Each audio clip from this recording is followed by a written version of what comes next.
Ya, terima kasih Anda masih menyaksikan Gapai Kemuliaan. Kita lanjutkan kembali pembahasan kita bersama Kiai Haji Muhammad Faiz. Pertanyaannya adalah seperti apa hidup berkah? Karena memang Kiai banyak orang yang mengharapkan hidup berkah. Dalam setiap doa kita, kita berharap untuk berkah begitu Iya. hidupnya. Bahkan ketika makan doanya Iya. Allahumma Allah barik barik lana. lana. Nah, Gitu. sebetulnya seperti apa hidup Iya. berkah itu, Kiai? Saya untuk menjawabnya agak sulit nih Mbak Eva. Karena saya juga tidak tahu apakah Iya. saya menjadi orang yang berkah, apakah hidup saya juga berkah. Saya nggak bisa pastikan. Karena berkah itu rahasia yang Allah berikan kepada hamba-hambanya yang tertentu saja. Berkah itu kan selalu bertambah kebaikan. Orang yang hidupnya berkah, itu orang yang selalu melihat kebaikan dari apa yang Allah berikan kepada dia. Jadi orang yang berkah itu orang yang bisa berdamai dengan takdir dan nasibnya. Oleh karena itu di Quran dikatakan, walau anna ahlal qura, seandainya penduduk itu amanu, beriman, wattaqau dan bertakwa, la fatahna alaihim barakatin minas sama'i wal ardi. Berkah dari langit dan bumi itu keluar kalau orang itu benar keimanan dan ketakwaannya. Nah, pola benar iman dan takwa ini yang harus kita implementasikan pada setiap aktivitas kita. Misalnya saja, kalau mau membicarakan cara pandang yang baik dan mendatangkan keberkahan. Berkah itu baik, tenang, adem, ya. Itu dulu guru saya cerita. Ada pegawai masuk kantor. Ya, dia di kantor itu kerja puluhan tahun, setia betul. Satu hari, tiba-tiba pegawai yang sangat disiplin, punya dedikasi ini, tahu-tahu nggak masuk kerja tanpa izin. Maka bosnya bilang, ini kayaknya nggak masuk kerja itu sindiran buat saya. Sudah kerja puluhan tahun, dia belum dinaikkan gajinya. Dia belum dinaikkan pangkatnya. Maka kemudian ketika orang tadi masuk setelah 1 minggu, bolos ini loh. Langsung dinaikkan gajinya. Kamu gajinya naik ya sekarang. Aneh kata bosnya itu, orang tadi datar saja. Tidak menunjukkan kegembiraan yang berlebih. Berlaku wajar. Wajar, berjalan lagi. Seiring waktu, dia melakukan hal yang sama nih. Bolos lagi. Kata bosnya, wah dia semena-mena nih. Dia pikir dengan cara bolos, gajinya mau naik. Maka saya turunkan gaji dia. Turun lagi gajinya. Begitu dia datang, nggak masuk, dipanggil HRD lah kalau di sini, gajimu turun ya. Grade-nya balik ke 4 misalnya, dari asalnya 6. Orang tadi ya tidak sedih, tidak marah-marah, biasa saja. Maka bosnya itu merasa aneh gitu. Kok ada orang ya ditambahin gaji nggak terlalu senang banget, dikurangi gajinya nggak demo gitu. Maka dia panggil. Dia tanya, maaf saudara, kemarin saudara nggak masuk itu, saya naikkan gajinya. Saudara biasa saja. Kemudian kemarin saudara nggak masuk lagi. Apa saudara pikir saya mau naikkan gajinya? Enggak, saya turunkan gajimu. Tapi aneh juga, kamu juga nggak sedih. Kenapa? Apa kata orang tadi? Begini Tuan, waktu kejadian dulu yang saya bolos tanpa sengaja itu, saya hari itu dapat rezeki, saya punya anak.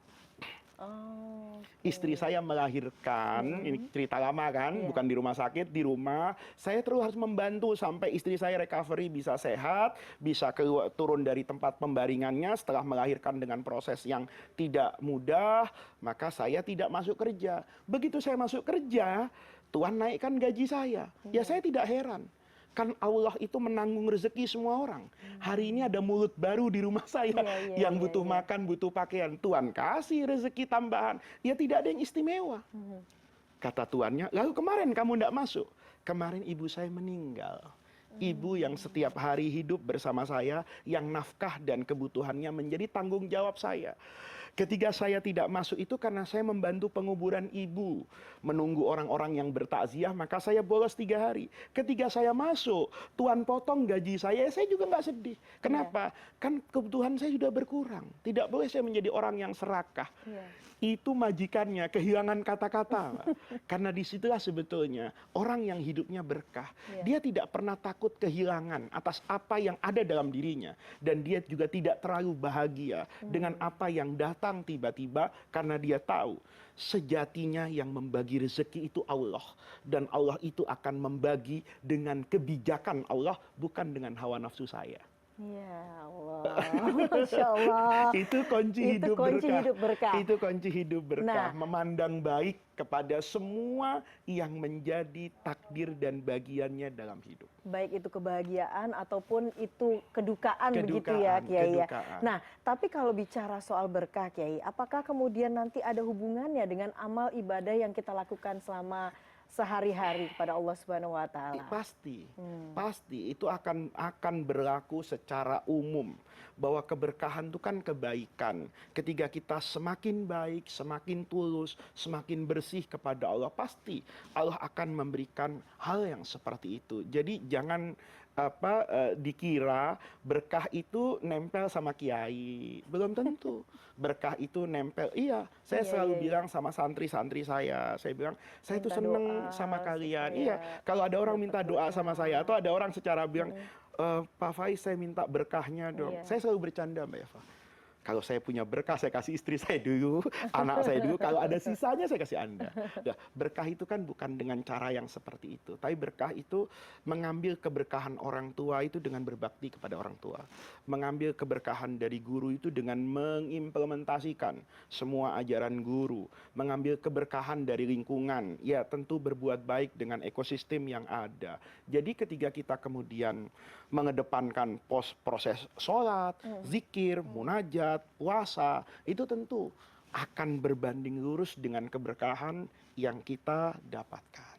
Nah, kalau kemudian kita bicara ke depannya begitu, apakah kemudian nanti ada kaitannya dengan hari akhir nanti atau di akhirat nanti? Pastilah, Di kehidupan hidup akhirat yang nanti. berkah itu, tandanya berkah itu ketika kehidupan kita melangkah kepada yang lebih baik. Gitu loh. Tidak ada kait mengaitnya dengan modal utama. Iya. Dulu ada ulama namanya Muqatil bin Sulaiman. Kemudian dia ditanya oleh Hisham bin Abdul Malik, ini iparnya Umar bin Abdul Aziz khalifah yang terkenal. Idni ya Muqatil, nasihati saya Muqatil. Kata Muqatil, kiai hebat nih di masa itu. Kamu tuan presiden, mau saya berikan nasihat dengan apa yang saya lihat, apa yang saya dengar? Iya. Kata presiden, ya dengan apa yang kamu lihat. Karena kalau dengar kan belum tentu kenyataan kan. Iya. Saya melihat begini, ada dua penguasa Bani Umayyah yang luar biasa.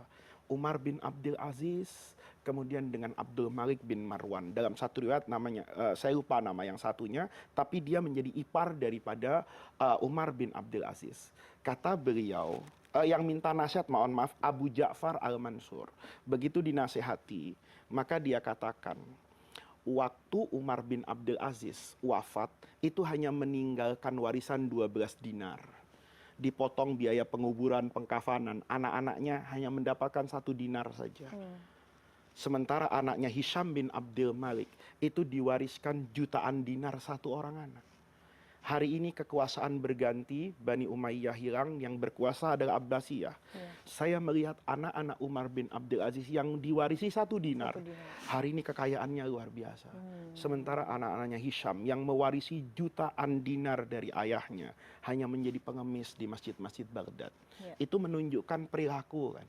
Yang kecil dengan perilaku yang baik kepada umat manusia. Umar bin Abdul Aziz menegakkan keadilan kepada semua orang. Dia menjadi contoh dari kekuasaan yang mengantarkan kepada kesejahteraan lahir dan batin. Maka Allah berikan keberkahan kepada anak keturunannya. Sementara yang satunya itu dengan kekuasaannya meraih kekayaan yang luar biasa. Tetapi tidak dengan pola yang seharusnya dan tidak diperuntukkan untuk kesejahteraan bangsa dan negaranya. Maka kemudian yang terjadi seperti itu. Jadi berlakulah apa yang kita tanam akan kita petik. Berkah itu tidak banyak dan tidak sedikit, tetapi bergantung dengan pola hidup kita. Memandang baik dari semua yang Allah berikan. Yang terakhir mungkin pesan guru saya gitu, Faiz, kamu minta rezeki yang berkah. Jangan minta rezeki yang banyak. Karena hati-hati loh. Ya, boleh jadi kalau banyak rezekimu banjir, kamu tidak pandai berenang, kamu tenggelam. Kita sering kan ingin dapat jabatan di tempat yang basah. Padahal orang jatuh tuh karena licin. Bukan karena kering. Itu dengan nasihat dari guru-guru saya. Baik, ya semoga kita menjadi Amin. termasuk dalam golongan orang-orang yang Amin. mendapatkan keberkahan ya Amin. Kiai ya. Baiklah, tidak terasa kita sudah sampai di penghujung program Gapai Kemuliaan. semoga tentunya apa yang kita bahas hari ini dapat menambah keimanan kita kepada Allah Subhanahu wa taala. Saya Eva Yunizar dan Kiai Haji Muhammad Faiz undur diri. Sampai jumpa di gapai kemuliaan berikutnya. Wabillahi taufik wal hidayah. Wassalamualaikum warahmatullahi wabarakatuh.